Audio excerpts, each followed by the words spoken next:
Welcome back to Absolutely. I'm Hassan, that's Benny, that's Dan, and we're going to talk about The Last of Us Season 1, Episode 5, I think, right? 6. Episode 6, okay? And today, we are brought to you by our wonderful sponsors at Gamer Subs. Great energy drink, less chalky than its competitors, and you can use code COMICS at checkout to get what percent off, Benny? 10%. 10% off, right? But let's get into this Last of Us review with a little bit of a Marvel tie-in. Tommy is played by... He's played by Ghost Rider. I'm sorry, the delivery on that was weird because I forgot. I tried to say the actor's name. You know he was in episode 1, right? Yeah, it was in episode 1, but it took me a second to because he wasn't in episode 1. The focus is the daughter, right? And he's in it for a couple scenes. This one you get a lot of focus on it, and it hit. That's Ghost Rider from Marvel's Agents of S.H.I.E.L.D., who is incredible, and I feel really awful for forgetting his name, so I'm going to Google that really quick. But it was awesome in that, and I love him here. I love everything about Gabriel Luna.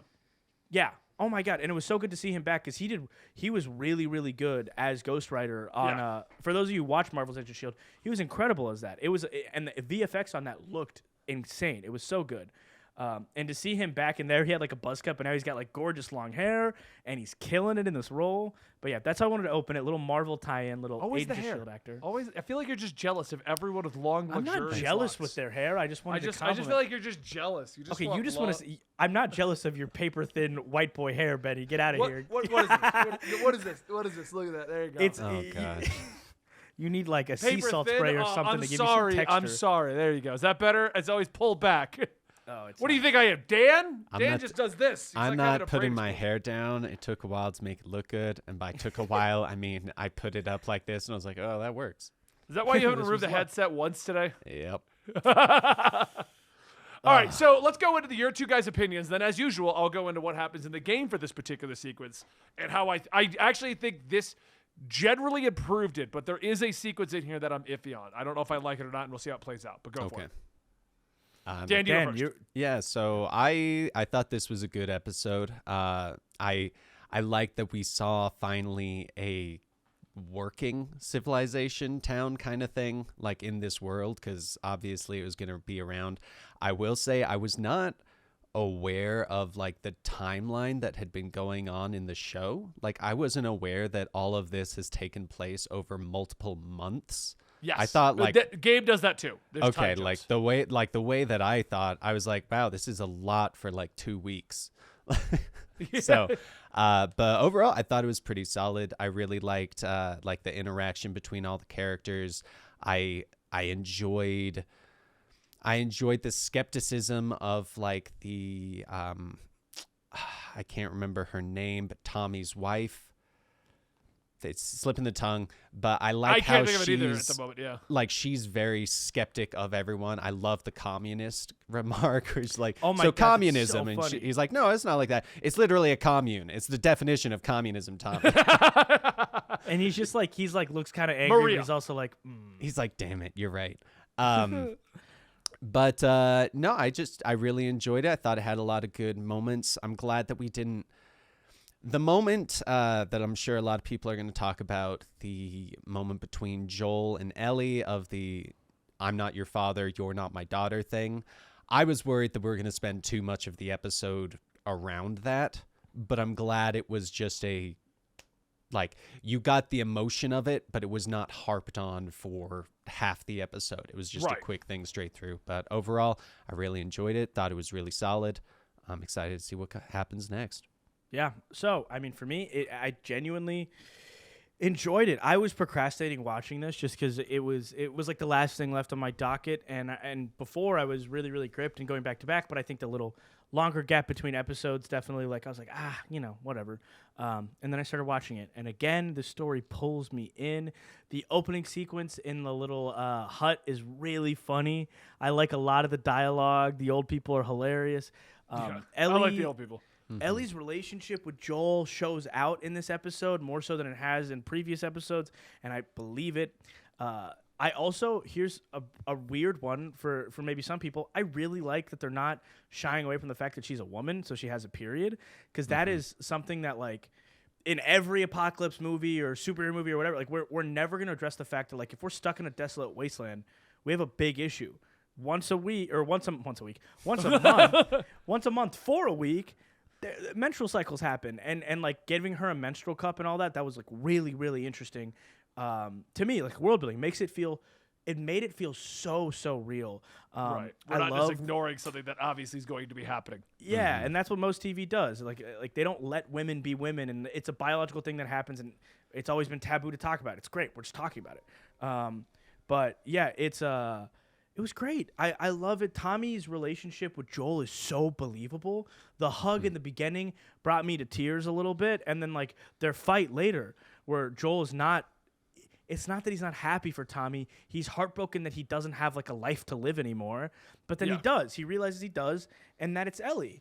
And that's the scariest thing. He's having anxiety attacks because for the first time since he lost his daughter, because Tess wasn't this for him, he is afraid of losing something. He's afraid of losing everything because Ellie's his surrogate daughter now. And it just really, I loved it. I loved the whole episode. No complaints from me. My complaint with the way this episode portrayed out, and I feel like this is another one of those, the game just had so much time to spread it out. I feel like Ellie is just coming across as just angry at everyone and yelling at everyone, which I get that's kind of the attitude they really want to go with. But game Ellie has the down moments. So you don't only see Ellie who's yelling at everyone. You know what I mean? Cussing to everyone. Would you say she's yelling? I know she cusses, but I think generally speaking, she's pretty. Her jovial overall with attitude, people. in my opinion, is She's just very kind of aggressive. Aggressive, like, yeah. especially More in aggressive than that, yelling. like at the Especially with table Maria. eating, she was very aggressive. She was aggressive with Maria, but that was because they just held them at gunpoint and threatened to kill them and feed them to a dog. So that part for sure, she was very hyper aggressive and aggro. But Maria didn't do that. That was the group. You know what I mean? Like Yeah, that but was the other like, guy in charge of it. Maria was in charge of it. Is what I I'm say. saying. I mean, I'm not really going to harp on it too much because I do think this is one of those things that having a 15-hour game versus trying to cram all your plot points into a thing, you can give her the downtime where you really start to connect to Ellie, and stuff like that. I feel like that's one thing we are missing from the show. I don't think they're doing a bad job with it. I just feel like I wish we had a little bit more downtime with her because we're getting downtime with Joel. We're getting to see the other sides of Joel, which is great. But I almost feel like at times the show forgets Ellie is also the secondary primary character.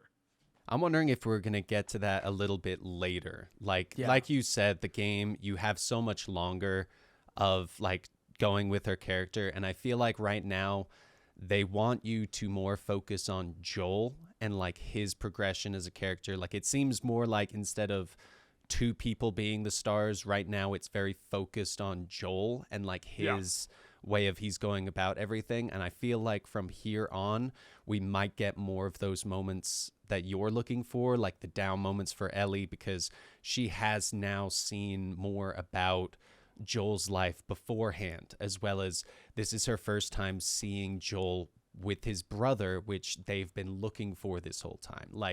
I feel like they might be moving into that direction with her after this episode. But I think that that's definitely a very interesting one to look at between the game and the show because, like you said, you get so much longer. You get so much more time to go into that. But the other thing, and I don't know how I feel about this moving forward, so I'm just going to say what the game difference is for Joel versus what happens in here.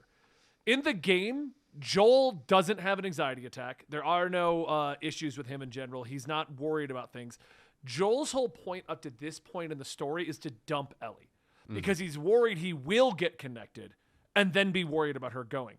The show seemingly has jumped past that, which I'm not sure how I feel about it because now he knows he's connected to Ellie and can't stand the idea of losing her.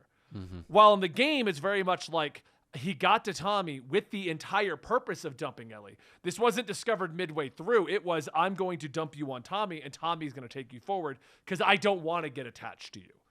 The argument that they have where I'm not your father, in my opinion, hits a lot better in the game because he's actively trying to prevent that from happening. right. Like up to this point, he's actively trying to not get attached to her. And she's getting attached to him. While in the show, they're kind of attached to each other. So the game takes the same sequence pretty much happens. They go there, but he's more against her. He's trying to fight ever, like treating her like a daughter. She runs away and then she takes off and then him and Tommy have to go find her. And that's when he realizes that he is connected and wants to take care of her. So we condensed all that down, and I get why. The sequence in the game is like an hour to 2 hours long. it would just be another gunfight. It's a gameplay sequence. That's what it is. It's not, you know what I mean? Like, there's no narrative in there. It's at the front and the back of it. But I'm not sure how I feel about the change to Joel in general. Because, like, because it's so aggressive in the game, Natalie, we were watching it, thought that Joel was making this up to trick Tommy. And I'm like, no, he's had anxiety attacks and stuff in the show. Like, this is actually the direction they're taking with him, where he is already attached to her and he doesn't want to lose her. This is what we're doing. This is the changeover. So it's going to be interesting how it plays out further on. And maybe it was just another way to get there faster, and we're just going to move past it. So let me ask you this, though. With the changes that have occurred in the show versus the game, is a lot of it different for the sake of they went in a completely different direction, or is it more of a they've gone out of sequence for the, like, these things? No, they've do gone right in happen? sequence right now. Okay, because like They've made, but what I feel is a lot of the changes from the game to the show have been for the sake of the medium we're in. Yeah. To condense time down, because you're not going to get the gameplay elements. We're not going to get the whole sequences running from the clickers. We're not going to get the raiders. Like I told you before with the 2-part episode for Sam and who? Henry. That was played out totally different. But if it played out the same way in the show, you would have had a different attachment to them. Right. Like, we couldn't give the time. The reason it played out different in the game is you had all the time to get attached to Sam and Henry. Well, we only have 2 episodes, so we got to make you care about Sam and Henry in a hurry. So we need to make them established characters as opposed to just people with you. Right. And I feel like that's what's happening in this episode here. We don't have time for Joel to come to terms with the fact he's getting attached to her as a daughter. We don't have time for her to run off. We don't have time for any of that. We need to get here and move on. And another thing that I found interesting was him leaving it up to her to the decision. Come with me, or you can go with Tommy, and I feel you'd be better off with Tommy. When he comes in, he just tells Tommy no and just takes Ellie and the horse, and they ride off with Tommy yelling for them. So that's another changeover that it kind of softens Joel faster. Yeah. Which, if this is episode 6, we only have 9. We only have 3 episodes left, and the next episode is all the past stuff. I really prefer, like, everything that you've told me about the games, and it's obviously a different medium, so, like, you're playing it and you're living in it, so it's different. I prefer the TV show storyline so much to whatever not just from you, from other people who've talked about the game, and any criticism that they've launched against the show as far as, like, comparison criticism, like what they preferred. I'm like, every single time, I'm like, I really prefer what they're doing in the show. And obviously the show has the success, like hindsight success. Like, the story was already great. They get to elevate a great story, and they have the sense to, like, not change too much as far as, you know, key plot points. Because I hear this scene is really, I've never seen it before. I've never even seen a clip of it, but that the Joel and Ellie fight scene is apparently a very iconic moment that, like, a lot of people have watched a ton. So to see it play out so beautifully. The lines they say in there are verbatim from the game. Oh, but it's done so well. I need to watch the video game version, because, like, I don't know if they did their own thing with it, but Pedro Pascal, he sold it. Like, his facial expressions during this episode, the tears welting in his eyes, the look of heartbreak, even the look of joy, every little expression, it was leagues above. I honestly think he might be one of the best actors right now, just performing. And, you know, because he keeps getting lead roles. And Joel in the game is very stoic. He doesn't have a lot of emotion portrayed until after this point. Yeah. Because after this point, you start to get the vibe he's actually cares about Ellie. Well, before this, he could care less what happens. Wait, to he's her. not going to die? I thought he got stabbed in the stomach. I thought he was going to die after this. Oh, he thought this was the scene? Benny spoiled it for me. Everybody in the comments, Benny's a spoiler. Benny's ruining everything. Actually, did you really think they were killing him in episode 6? No, I figured he might die, but I don't think they're going to kill him in episode 6. Okay. I think it was a good idea for regular viewers to think he's going to die in episode 6. That's why you do an Ellie flashback episode next, so that the trailer doesn't spoil anything. So I am going to do my first spoiler with you, what they're doing next. I'm not going to say what happens because I don't know the order. So the way they do it. No, for you. It's for you, Hassan. Yeah. I have to hear this? Yeah. Oh, no. I'm not going to say what actually happens plot-wise. This is going to be how the gameplay sequences play out differently. Oh, it's a DLC sequence, right? Right. So what happens is... I'm not going to say what happens here, but there is stuff that's going to go on between Joel and Ellie. But what we don't in the game, we actually don't know what happens. It jumps to the end of the sequence. The DLC, what it does is it goes back and forth. So basically, what Ellie does from the moment he falls off the horse to where the game picks back up, the DLC fills that gap in, while she's also having flashbacks to what she did with the original girl in that mall. So Gotcha. that's, I think we're going to get the same sequence in this episode where we're going to kind of have this is Ellie dealing with what happened with Joel. At the same time, we're dealing with Ellie's flashback sequence about her history. So Gotcha. Cool. Yeah, I mean, I'm very, very on it's board. not really a spoiler because I'm not telling you what happens. It's just how they're going to play the story out. Right. And this that's is what probably they're going to show gonna how Ellie gets her bite or whatever. So Yeah. yeah, this is it's really, really good storytelling. And like you said, like maybe Ellie hasn't felt as much like a lead character. I think she has, but if she hasn't, then this is her episode. Like this next episode's going to be her episode to shine. Huge change on how Joel got stabbed, though. He doesn't get stabbed in that. So the way the sequence plays out in the game, and this is actually one of the better sequences in the game, they arrive at the university. They discover the Fireflies aren't there. The same thing as in the movie. But what happens is before this, no. So yeah, same thing happens. They get there. They discover the Fireflies aren't there. The raid party arrives. Okay. It's then a huge shootout trying to get out of the entire facility. And at the very ending, when you think you've made it, he gets pushed off or gets shot or falls off the second story and falls through rebar. Jesus. That's how he gets injured to the point where he's falling off the horse. I feel like, and I mean, I know a stab wound could do the same thing, but I feel like the stab wound's like much less in comparison to falling two stories. I feel and like it landing. becomes a realistic thing of like video game versus real life. If you fall off two like stories of a building through rebar, stab yourself, hit the ground, it's going to take a while before you get up and try and walk away in any sense. Right, and she has to help him up. They have to put him on the horse. He's already injured right then. Like, there is no, like, oh, let me get on the horse and we're going to ride off. It's like he's already dying, like, right there and then at that moment. So I was kind of, because when we were watching it, me and my wife were watching it, it's like 10 minutes left, and we're like, how are they going to do the university sequence? Like, are they going to have the fight? How is he going to get hit by the rebar? And then she gets stabbed, and we're like, we're going to skip it all. We're just going to go right to the injury. I will say I kind of liked on that scene that it was one of those moments where it was after all the action, both of them were just like, oh crap. Like one of those, the adrenaline has finally died down of what's going on, and then you see this, and like I felt like it gave it a bit more like, oh goodness. Like, and on top of that, I really like that the Raiders don't have guns, so that Ellie can shoot at them and they can't shoot back and kill the horse. Because I was very worried we were going to lose the horse. I don't want the horse to die. I'm tired of seeing things die. You can blow up. You got to stop watching the show. It's been tough. The only thing I'm going to say, one last thing, is there's rumors going around that the girl she's yelling at is Dina. Dina's an important character in Last of Us 2. I don't think it is unless they're going to recast the same actress, because early on they said they hadn't even cast Last of Us 2 yet. So I have a feeling it's just she's yelling at this other girl and they may or may not bring her back, but I don't think that she's definitively the Dina character from Last of Us 2. Cool. Like, it's not to say she means. won't come back. I just think, because they said early on, we don't even know if we're getting season 2. We haven't planned season 2. We haven't cast season 2. And they have been renewed for season 2. But that would mean all of these were filmed with no intention of season 2. You know what I mean? Like, Right. so. Yeah. Except one time, one pass over the script, you're like, yeah, this is getting a season 2. Oh, yeah.